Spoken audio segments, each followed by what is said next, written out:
Sud Radio, c'est excellent, Judith Belair. Bonsoir, bonsoir, c'est excellent, votre rendez-vous de l'excellence française dans toute sa diversité sur Sud Radio tous les dimanches à 19h. Passionné par les mots, il a su imposer son talent, aussi bien sur scène que derrière le rideau.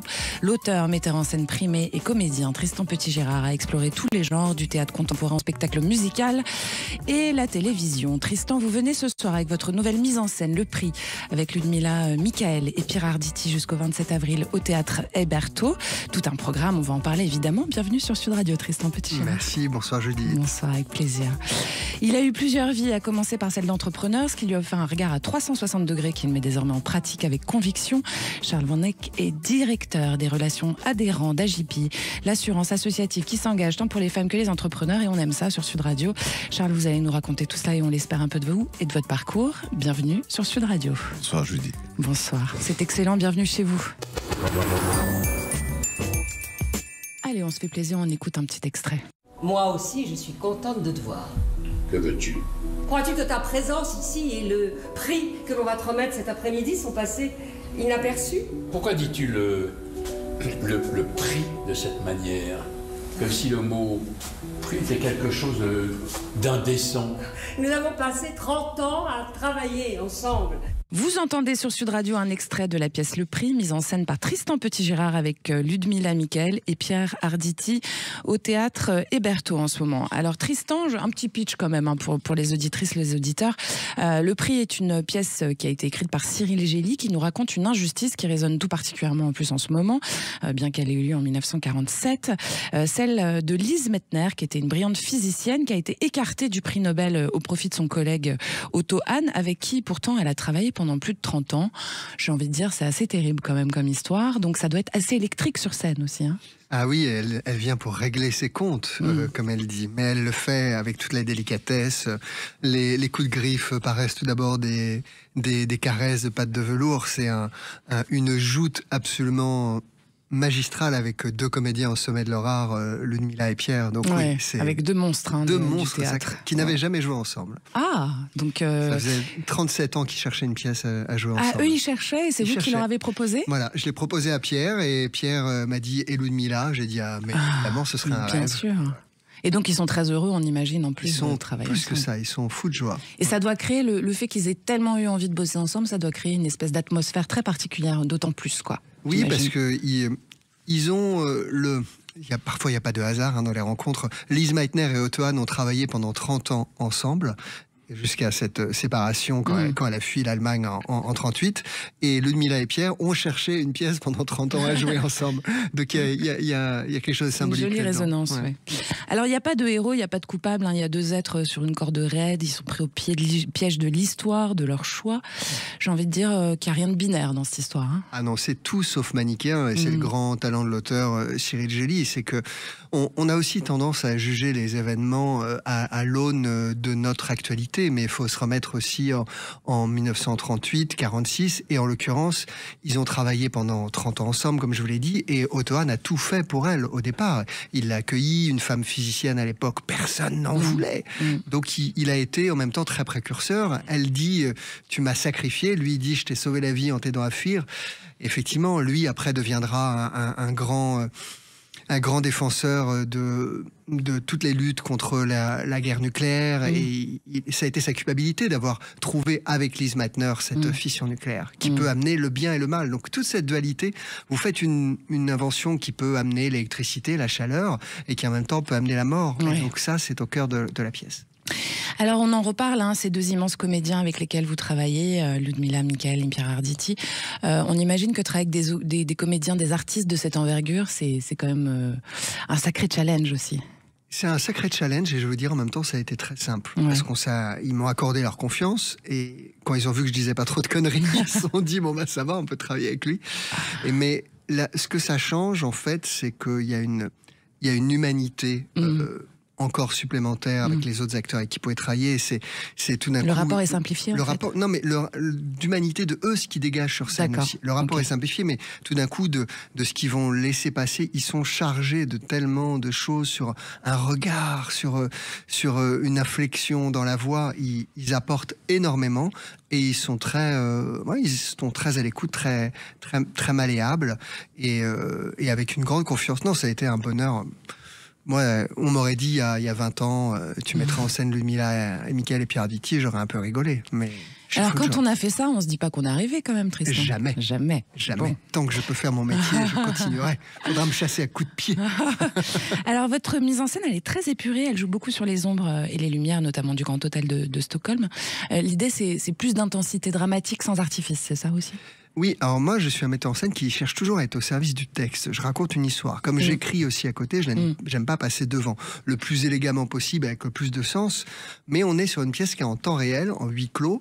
Et il y a cette chose très intéressante, on est à Stockholm, donc le 10 décembre 1946, et la nuit tombe très très très tôt à Stockholm. Ah oui, à 15h. À 15h. Ouais. Et donc la pièce suit la lumière de la pièce suit cette intensité dramatique, ça s'assombrit.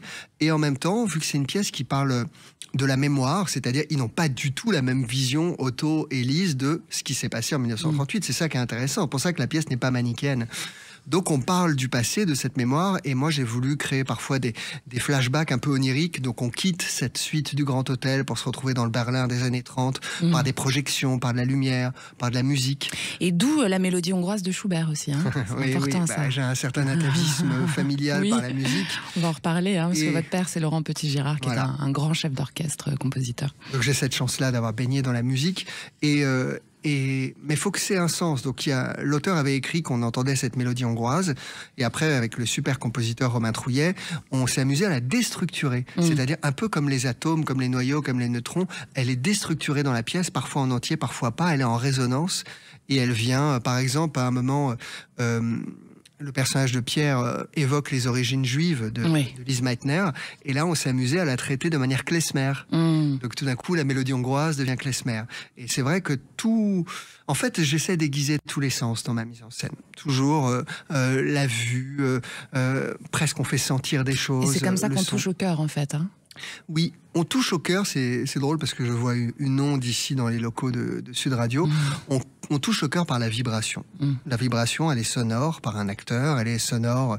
Et c'est comme ça, on est des réceptacles, et la façon dont on fait vibrer un spectacle fait vibrer un spectateur. Je le crois profondément. Alors Lise Meitner, elle a été une pionnière, une scientifique brillante, une femme incroyable dont le nom a été éclipsé. C'est une mise en lumière d'une réalité qui dépasse son époque. On peut en parler de la place des femmes dans la recherche, dans la reconnaissance du travail, cette fameuse invisibilisation qu'il y a dans certains métiers, dans l'ingénierie, dans les métiers de l'aéronautique, etc., etc. C'est un nom chez les scientifiques, ça s'appelle l'effet Mathilda. Ah, alors expliquez. C'est l'effet Mathilda, il y a eu Rosalind Franklin, c'est l'oubli des femmes dans les découvertes scientifiques. Elisabeth Friedman, il y a eu beaucoup de femmes comme ça. On l'a théorisé, on a donné... c'est un oubli volontaire en fait, c'est ça qui est perturbant quand même. Oui, c'est un oubli volontaire. Après, c'est toute la dramaturgie de la pièce, c'est pourquoi il a signé seul alors qu'ils ont trouvé à deux, donc je ne vais pas tout... Est-ce que ça l'a pas un peu arrangé finalement? On peut se poser la question. Sans doute. Alors la place des femmes qui est un sujet central chez AJP aussi, Charles Van Eck, je rappelle aux auditeurs que vous êtes directeur des relations adhérents et que vous mettez en place tout un système justement pour aider les femmes entrepreneurs notamment au sein d'AJP. Est-ce que vous pouvez nous en dire un petit peu plus là-dessus? AJP, c'est 352 000 adhérentes. Et donc, c'est une obligation pour nous de regarder le succès de ces adhérentes qui sont médecins, infirmières, entrepreneurs. Et nous, notre métier, c'est de protéger avec des solutions en matière de prévoyance, d'épargne, retraite depuis près de 50 ans. Donc, il est évident qu'avec...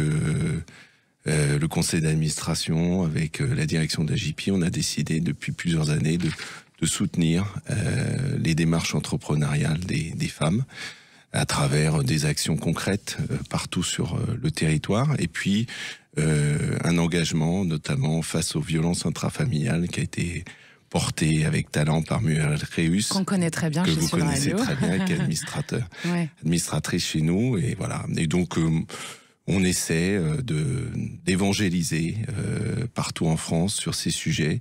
Parce que la route est longue, mais on est très très heureux. Mais elle est bien entamée déjà, donc ça c'est sympa. Elle est bien entamée et je dirais qu'avec ce qu'on prépare, notamment aider les femmes dans l'émancipation financière, avec ce qu'on fait avec Emmanuel Mercier, qui était chez vous il y a encore quelques jours. Elle a créé une très belle marque qui s'appelle Femmes qui comptent. Et l'idée, c'est de permettre à des femmes de prendre davantage confiance en elles quand il s'agit de lever des fonds, quand il s'agit de mieux comprendre les mécanismes de finances. Voilà ce qu'on essaie de faire, et voilà un engagement fort qu'on porte, et je suis très heureux de pouvoir l'exprimer aujourd'hui à ce micro, même si vous l'aurez remarqué, c'est pas une femme qui s'exprime. C'est pas grave, moi je suis là. Bravo en tout cas pour ce que vous faites, on va en reparler dans un instant. Tristan Petit-Girard, une petite question quand même. Le fait de mettre en scène une pièce telle que celle-ci, est-ce que c'est pas quand même finalement un acte militant, ou est-ce que c'est un acte théâtral, ou est-ce que c'est les deux ? Ou est-ce que c'est ni l'un ni l'autre ? Non, je pense que c'est les deux, que le théâtre peut être réparation, peut donner du sens.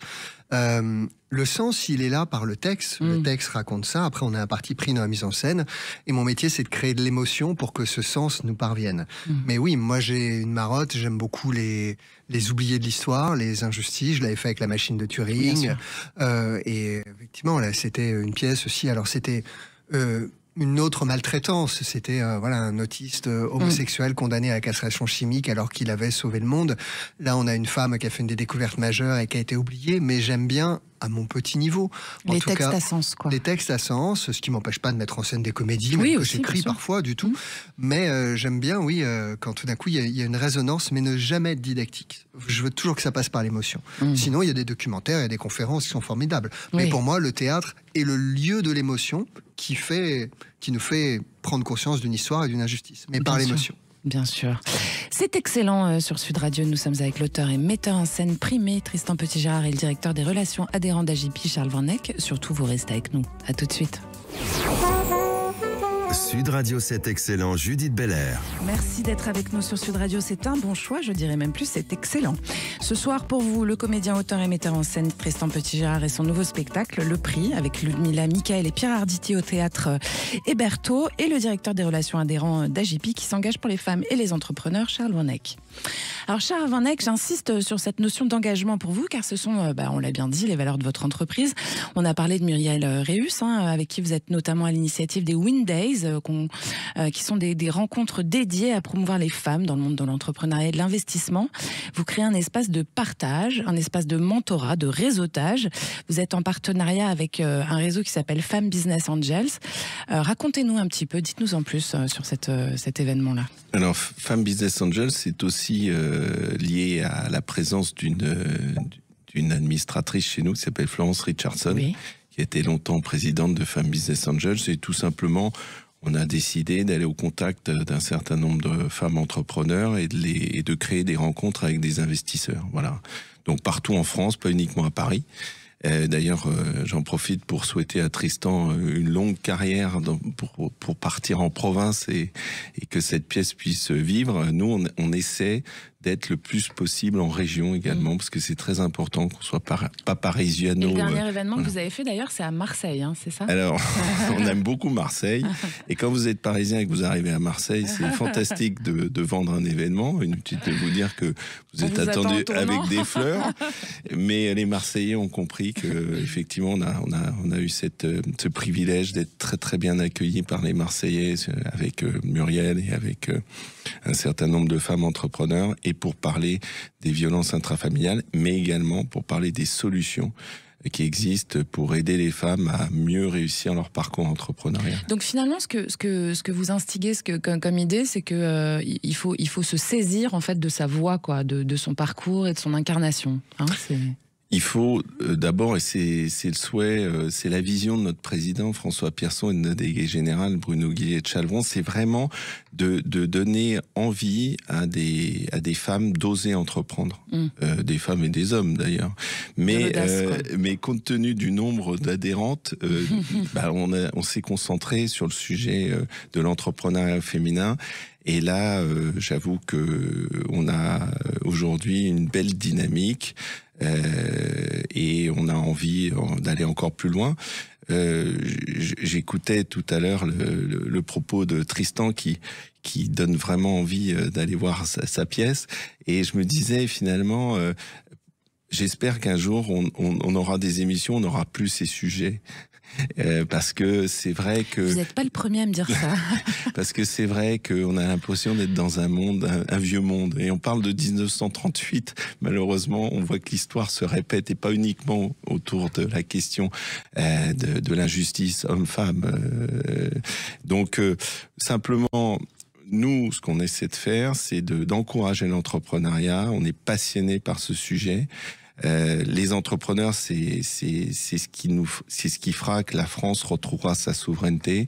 L'entrepreneuriat, c'est ce qui fera que demain on retrouvera une place et une voix en Europe. Et il faut absolument que des grands acteurs comme AJP, avec le soutien d'un certain nombre d'autres grandes entreprises, encouragent les jeunes entrepreneurs. C'est essentiel, et ça, à notre niveau, nous essayons de le faire. Et on espère emmener plein d'autres acteurs sur le sujet. Mais ça reste malheureusement d'actualité quand on voit avec Trump qui bannit le mot femme de la liste. Ouais, j'ai vu. Voilà. Ça, aujourd'hui. Il y a ce paradoxe, moi, c'est que les femmes américaines qui ont voté pour lui ont fait passer leur pays avant leur sexe. C'est fou. C'est fou de se dire ça. Est-ce qu'elles étaient vraiment conscientes? Je pense on peut se poser la question. On ne sait pas à quel point il n'avait pas dit ça avant, mais on voyait bien le comportement outrancier. Il avait été condamné. Il a payé une actrice X aussi. Enfin, il avait eu un comportement avec les femmes d'outrance absolument terrible. Et ce qui est censé être la première démocratie du monde, l'Amérique, un pays où l'entrepreneuriat est censé être aussi libre que possible.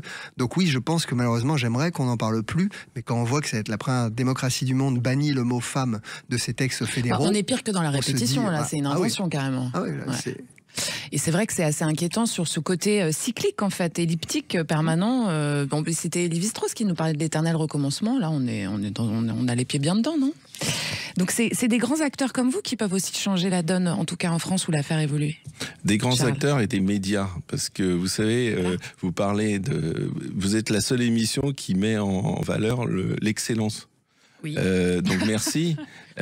Ça fait du bien, mais combien de reportages on a sur ce qui va pas bien et combien de reportages on a sur ce qui va bien.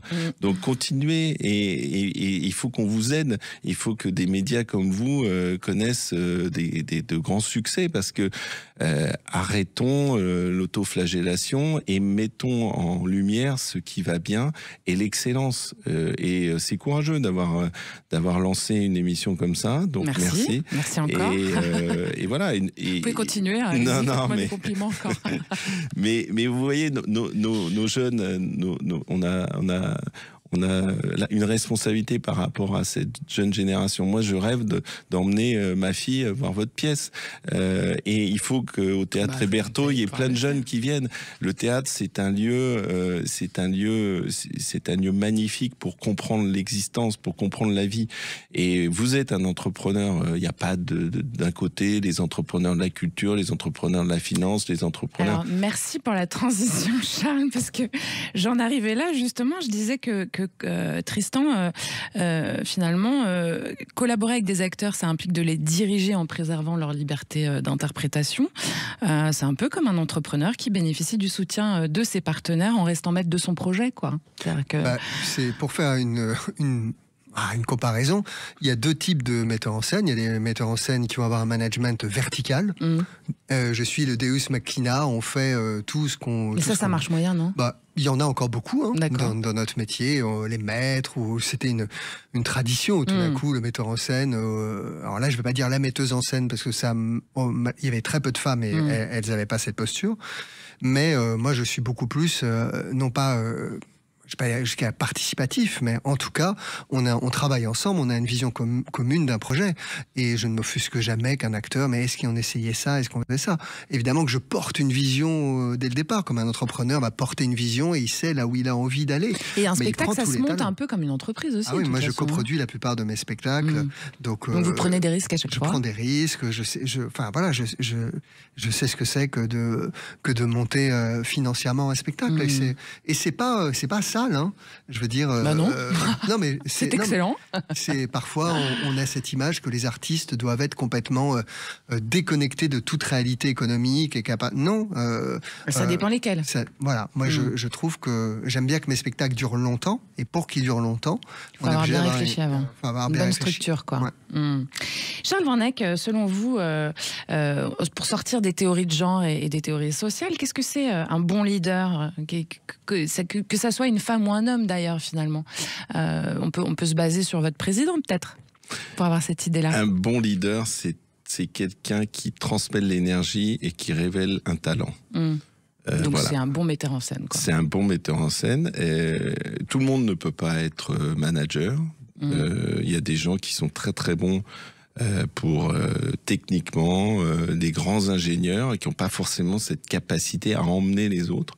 C'est d'ailleurs un sujet en France, c'est que très souvent on nomme des gens qui sont très bons techniquement, qui cochent toutes les cases, la grande école, le passage dans un grand cabinet, le passage dans une grande boîte.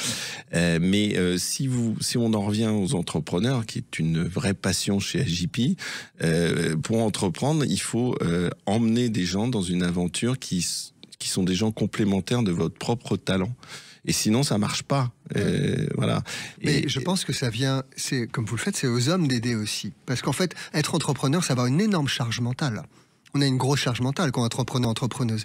Et vu que les femmes avaient l'essentiel, et encore l'essentiel de la charge mentale à la maison quand elles ont des enfants, ça démultiplie la charge mentale et forcément on a un espace qui est moins libre qu'un homme qui s'occupe très peu des enfants, tout d'un coup pour pouvoir entreprendre. Parce que la charge mentale, on déconnecte rarement quand on est manager, entrepreneur. Voilà. Alors Tristan, je voudrais pas vous donner l'impression que je comprends dans votre propos qu'on est dans un schéma qui date de 1938. Parce que je vous rassure, père de 3 enfants, il m'arrive de pouvoir comprendre ça. Mais vous avez raison, c'est un biais sur lequel il faut que nous soyons vigilants, et c'est pas Judith qui dira le contraire. Et il faut qu'effectivement on ait vraiment des rôles beaucoup plus partagés. Et je pense que aujourd'hui on est dans un monde où la question, les ismes restent des choses extrêmement dangereuses. Et on avait une discussion avec Judith l'autre jour. La question du féminisme n'a de sens que si on est constructif. Il faut sortir des ismes et aller vers des choses qui sont autour des solutions, et sortir des postures et sortir des dogmes.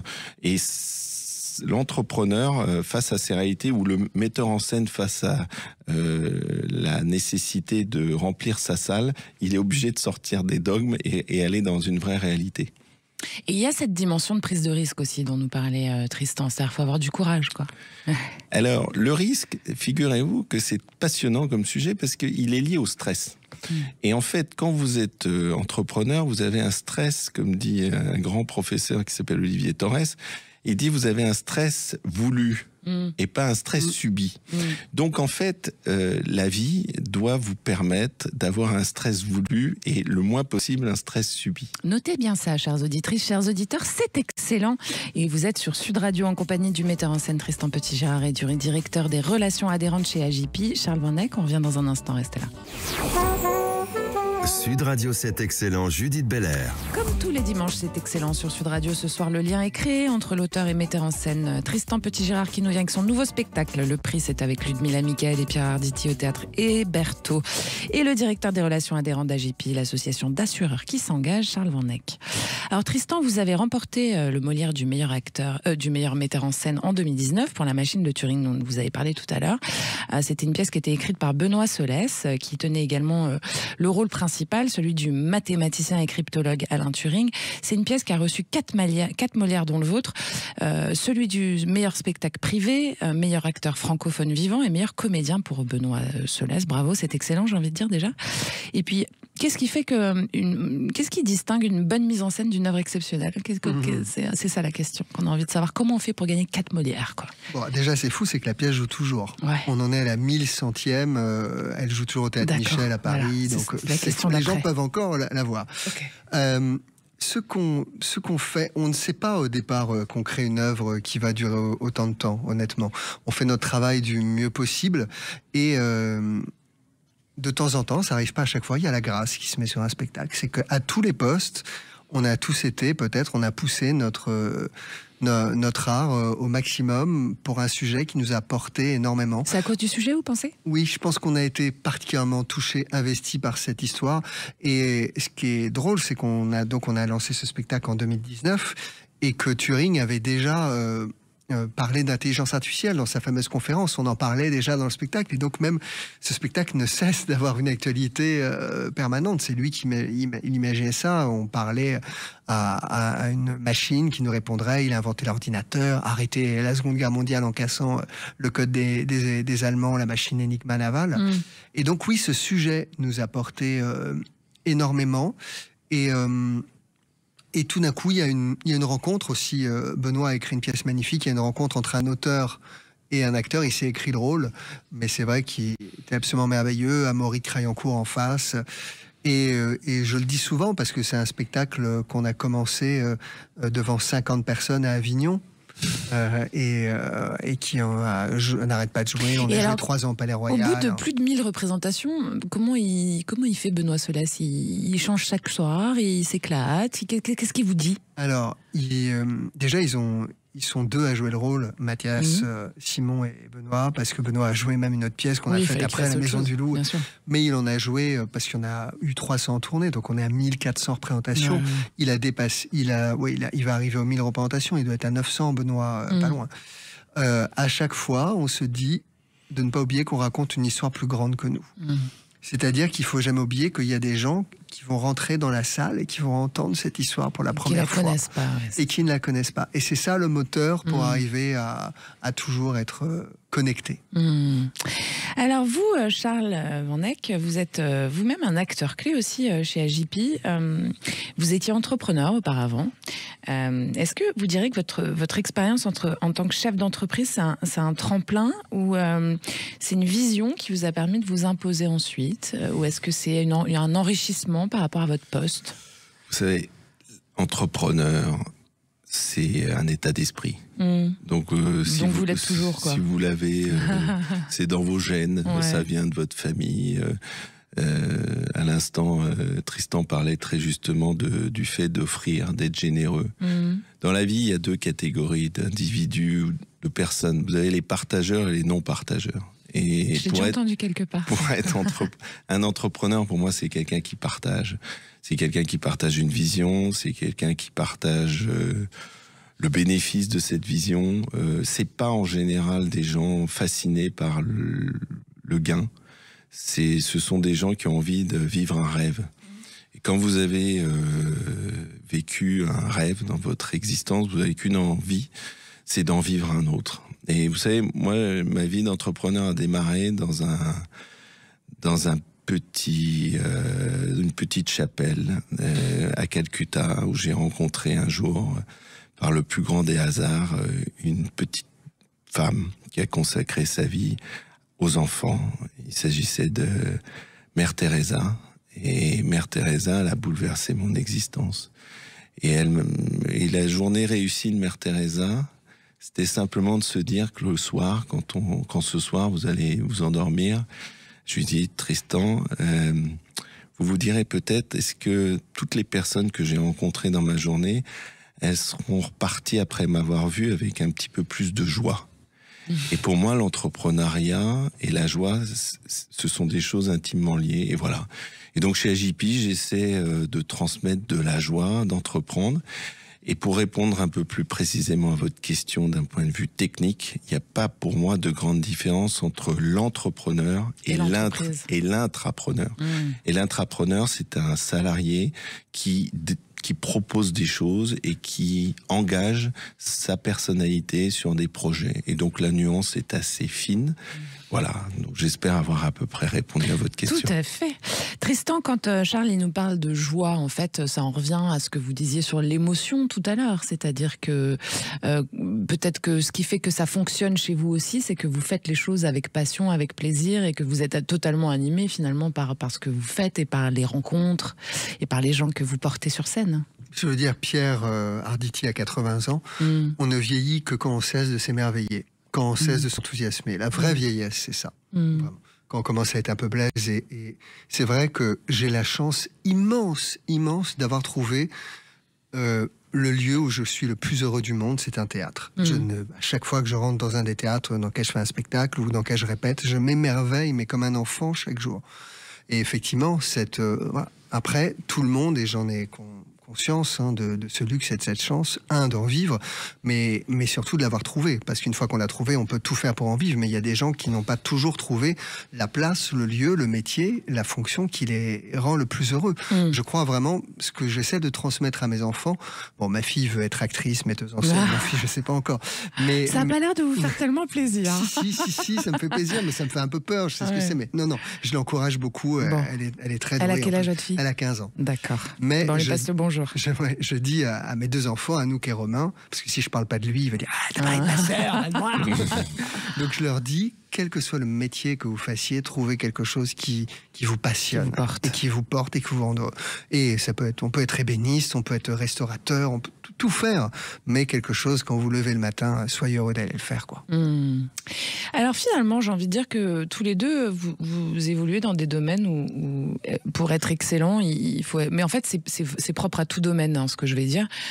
C'est juste primordial. Pour être excellent, c'est l'attention aux détails et puis la transmission, quoi. Ce serait peut-être ça les deux mots qui résumeraient bien vos propos. J'ajouterais aimer les gens. C'est fondamental. Vous savez, je me méfie toujours des gens qui vous décrivent un individu, une personne au travail qui a un comportement X, et puis alors on dit il est tellement dur au travail, mais tu le verras avec ses enfants, il est délicieux. Non, nous sommes une. Et je pense que aujourd'hui, plus que jamais, il faut aller au théâtre pour voir la vie. Il faut voir la générosité des acteurs. Le théâtre, c'est un excellent endroit pour comprendre sa propre personnalité. J'ai été très touché par ce que vient de dire Tristan sur sa joie d'être au théâtre. Et l'entreprise est un théâtre. Studio est un théâtre. Et finalement... La vie est un théâtre. La vie est un théâtre. Et soyons des acteurs avec une envie de partager. Alors, il y a un mot important, mais vous allez pouvoir rebondir dessus tous les deux, c'est que finalement, un acteur, il joue. Donc, il passe sa vie à jouer. Ah on a cette chance-là. C'est un concept important, ça. Un concept, on passe sa vie à jouer et en même temps, on essaie de le faire sérieusement sans se prendre au sérieux. Et aussi pour répondre à qu'est-ce qui peut faire l'excellence, en tout cas dans mon métier, c'est aussi l'anticipation.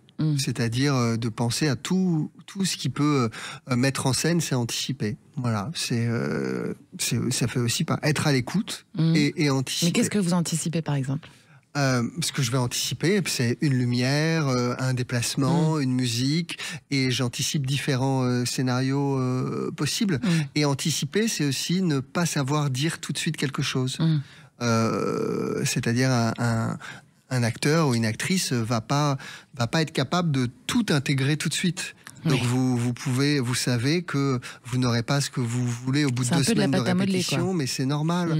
Et donc il y a un metteur en scène auprès de qui j'ai appris mon métier, qui est Patrice Kerbrat, qui a mis en scène Art notamment, et il disait cette phrase, je comprenais rien quand j'étais jeune assistant. Il disait: le théâtre, c'est une histoire de calendrier. Je comprenais pas, mais pourquoi ils me disent calendrier, c'est-à-dire quoi? Et en fait, c'est ne pas être prêt trop tôt, ne pas être prêt, savoir nourrir un acteur, pas lui donner tout en même temps. Il y aurait rien de pire que d'arriver au premier jour de répétition et de tout avoir. Le décor, les accessoires, la lumière, la musique. Non. Ça enlèverait la joie, justement. Ça enlèverait la joie. Oh, tout à coup, il y a un nouveau costume. On a un bout de décor. On a la musique. C'est génial. Et vous maintenez tout ça. Donc vous anticipez dans votre calendrier, voilà, comment vous allez maintenir en état d'éveil. Parce qu'au bout d'un moment, plus ça approche, plus les actrices et les acteurs, ils ont envie d'y aller, quoi. Ils ont pu, et c'est normal. Moi, je n'ai aucun problème, ce qu'on appelle la petite mort du metteur en scène, même si je continue de suivre mes spectacles et de leur faire des notes. Mais au bout d'un moment, le spectacle, il appartient aux acteurs. La première semaine, vous êtes là, et puis après, c'est normal. Puis après, je viens toutes les semaines.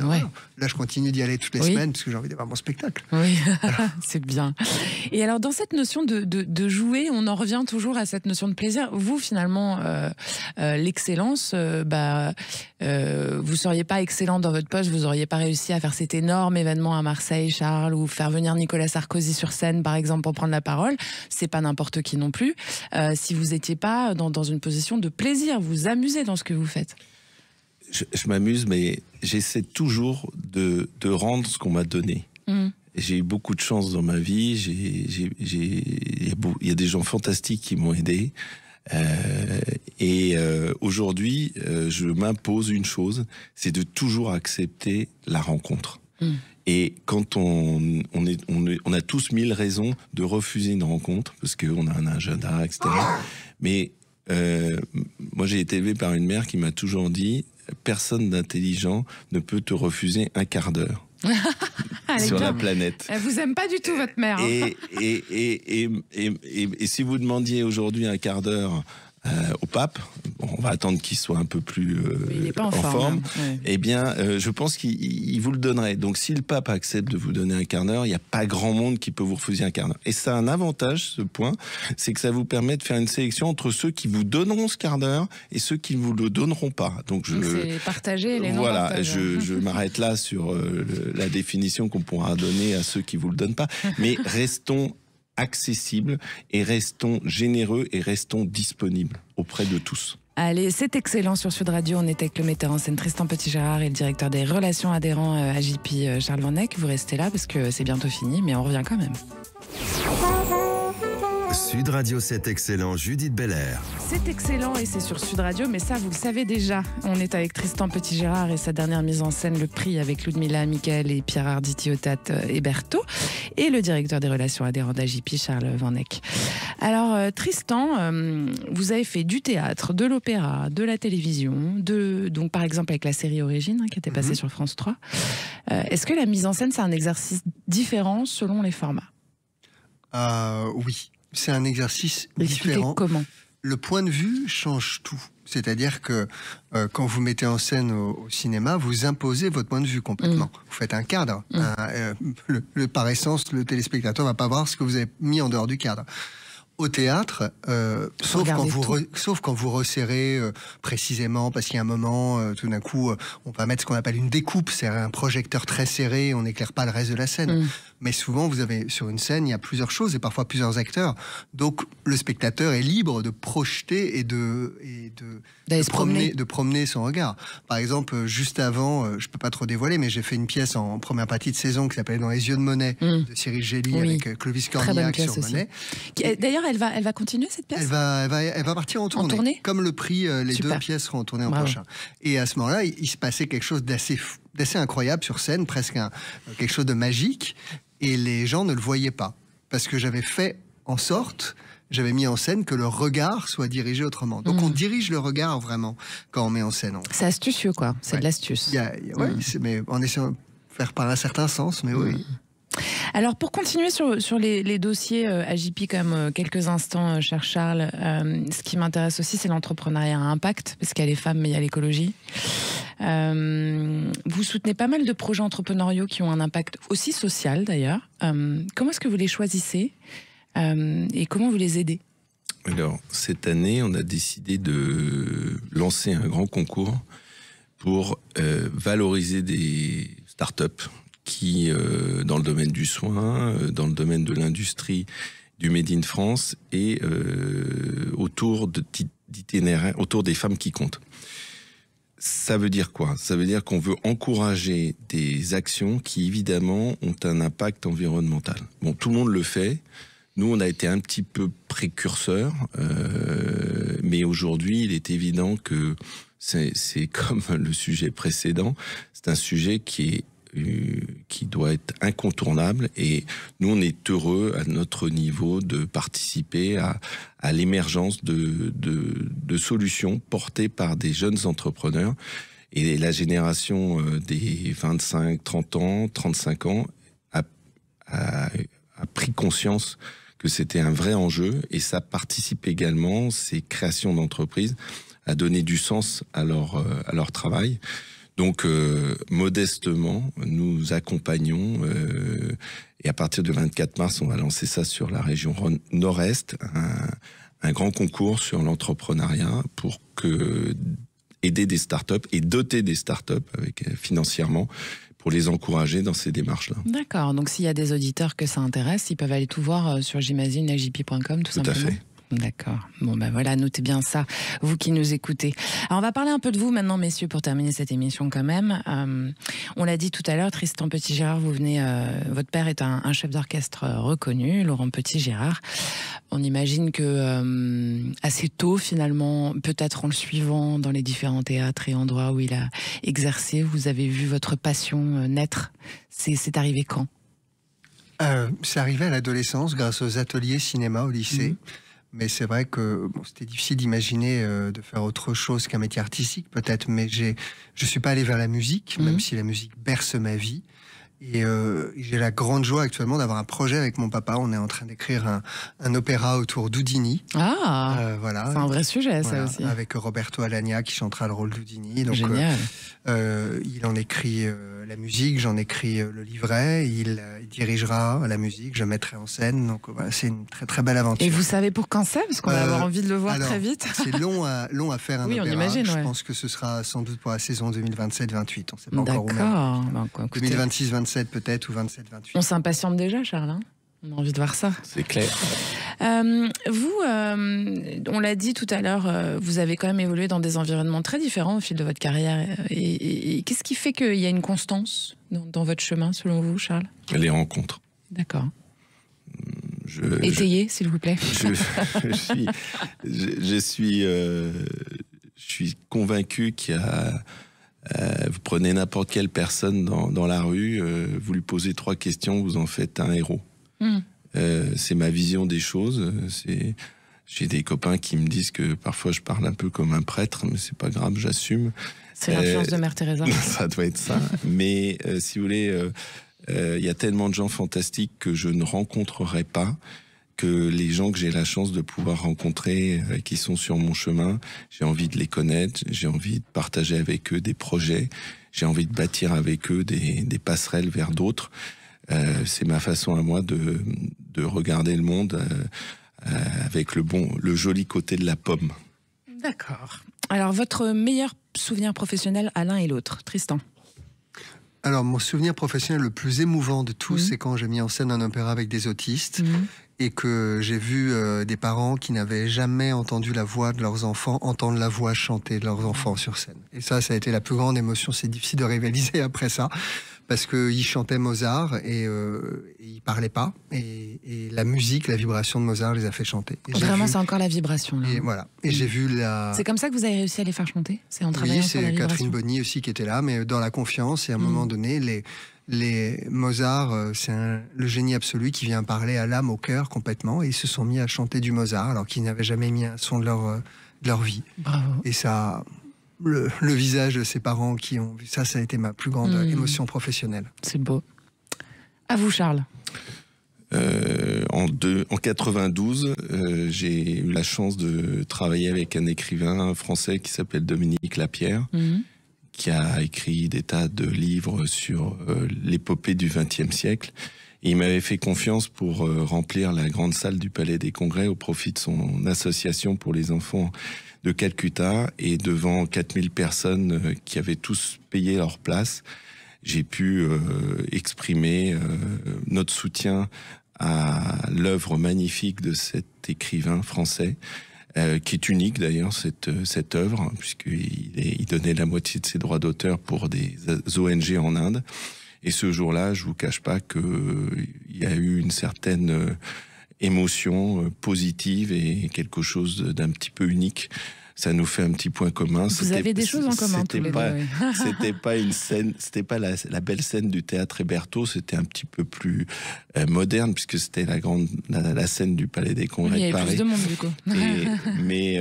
Mais voilà, ça a été une émotion constructive pour le reste de mon existence. Si vous aviez un rêve qui pouvait se réaliser demain, ça serait quoi, Tristan Petit-Gérard? Avoir un théâtre. Ah ouais? Vous voulez devenir propriétaire? Oui, enfin directeur, avoir un théâtre, un lieu. Je rêverais d'avoir. Vous en cherchez un? Je cherche les gens qui pourront m'aider à l'acheter. Oui, pour financer, bien sûr. Pour financer, mais oui, j'adorerais. Et voilà, c'est dans mon ADN. J'espère que ça se fera un jour. Mais finalement, la direction de théâtre, vous rentrez dans l'administratif. Peut-être que ça enlèverait. Oh, non, dans l'artistique, on a toujours des administrateurs, des administratrices avec nous. Mon but, c'est pas de gérer. Du moment que vous avez une équipe solide, finalement. Oui, on a une équipe solide, mais c'est pour porter une vision. Moi aussi, pouvoir amener le plus de jeunes, transmettre. Et voilà. Et j'aime tellement être dans un théâtre. J'ai un rêve, c'est avoir la clé de mon théâtre à côté de la clé de ma maison un jour. D'accord, c'est un rêve qui va se réaliser a priori. Et vous, Charles Van Eck, c'est quoi votre rêve? Alors moi, je vais rester sur le registre entrepreneurial. Et mon rêve, ça serait qu'à un défilé du 14 juillet, devant les troupes, on fasse défiler les 500 entrepreneurs français qui ont embauché 50, 100, 150 jeunes. Et qu'on leur rende hommage. Tout simplement. Qu'on valorise beaucoup plus l'entreprise en France, quoi. Et qu'on valorise l'entrepreneur. Et qu'on valorise encore plus l'entrepreneuriat et que Tristan puisse se dire qu'il n'y a pas que l'entrepreneuriat américain, il y a que l'entrepreneuriat français. Et ce rêve, ça serait que dans les 100 personnalités préférées des Français, il y ait enfin un entrepreneur et qui soit reconnu pour son talent. Ah, ça, c'est un rêve pratiquement irréalisable. Vous êtes au courant quand même en France qu'on ne valorise pas l'entrepreneur ou le chef d'entreprise autant qu'il devrait l'être. Vous ouvrez une voie avec votre émission. Donc bien sûr, je suis très engagée là-dessus. On va tâcher de vous aider là-dessus. Mais ça me paraît évident parce qu'on a besoin aujourd'hui de rôle modèle et on a besoin d'exemplarité. Et l'entrepreneuriat, il y a des tas d'entrepreneurs qui ne communiquent pas pour des tas de raisons et je pense qu'on a besoin davantage les valoriser. C'est la confusion permanente. Quand on parle d'entrepreneuriat, on pense aux quelques PDG du CAC 40, alors qu'il y a des dizaines de milliers d'entrepreneurs en France qui ne font pas partie de ça. Les artisans, à commencer par eux.